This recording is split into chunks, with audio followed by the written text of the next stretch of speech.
Hey, the Colorado College hockey season got underway tonight. The Tigers hosted Alabama Huntsville. First period, the Tigers attacking.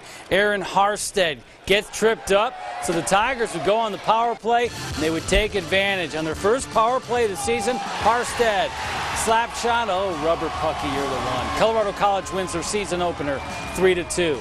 The Discovery Canyon Thunder entered Week 7 with a perfect 6-0 record. Their opponent tonight, Woodland Park, with a 2-4 mark. However, both were tied with 1-0 records in the South Central Conference. For more on the Thunder and the Panthers, we join Jason Carter in the Blitzplex. Good evening, Jason. Yeah, good evening. 2-1 record on the road, on the road for Woodland Park. Winless at home. That's because two of the teams that they played, Sierra and Conifer, have a combined record of 10-2. So it hasn't been easy. Things didn't get any easier tonight as they welcome an undefeated Discovery Canyon in that thick fog. Discovery already up 6-0. Blake Lowry crosses the goal line for the short score. It's now 13-zip Thunder. After a turnover, they're back on offense. Scott Betzler with the 1-yard punch, and just like that, it's 20-0. The Panthers on offense. Cecil Cox, he's rolling out. He chucks it up somehow. Dakota Herman sees the ball in the soup and comes down with a nice catch along the far sidelines, but it's not nearly enough. The Thunder remain undefeated, roll to the 48-7 win.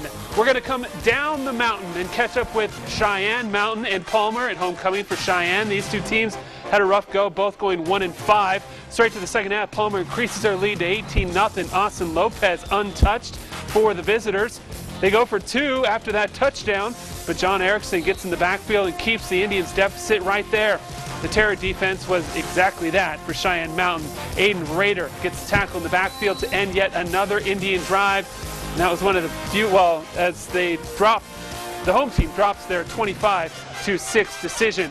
Rampart and Air Academy, a tale of two teams heading in opposite directions. Rampart's won 3 of the last 4. Air Academy lost 4 straight. Despite, though, the Cadets have been scoring some points, averaging 36. Here, though, they get tackled in the backfield by Tyler Prejean. Then they would eventually get in on the drive. Adam Brown rolls out. He finds Phelan Cantilano for the score. Cadets lead 7-0. Rampart's next drive ends in disaster. The ball ends up on the ground. Recovered by Academy, but they couldn't put any points on the board. The Rams would eventually go on and earn the 55-28 win. The home schedule. So it looks like I win the game for having the game with the most points. I think that means you owe me an early Christmas bonus, as long as it's just not a lump of coal. You also had the game with the most fog, and by the way, who is this peculiar? I don't know. He's a Cheyenne Mountain All right, fan. La Junta and Florence tonight. Let's get you right to the action, right to Husky Stadium. And the Huskies were fired up for this one. Alec Lucero, the quarterback for Florence, going to lose the Piggy. La Junta would recover. They would win by a French fry tonight, 21-20. TCA and Sierra, a little light miss falling at Memorial Stadium. Third quarter, Austin Burvig. His pass picked off by the freshman David Barrow. The Classical Academy, though, would win tonight by a score of 17-0. We'll be right back with more Blitz.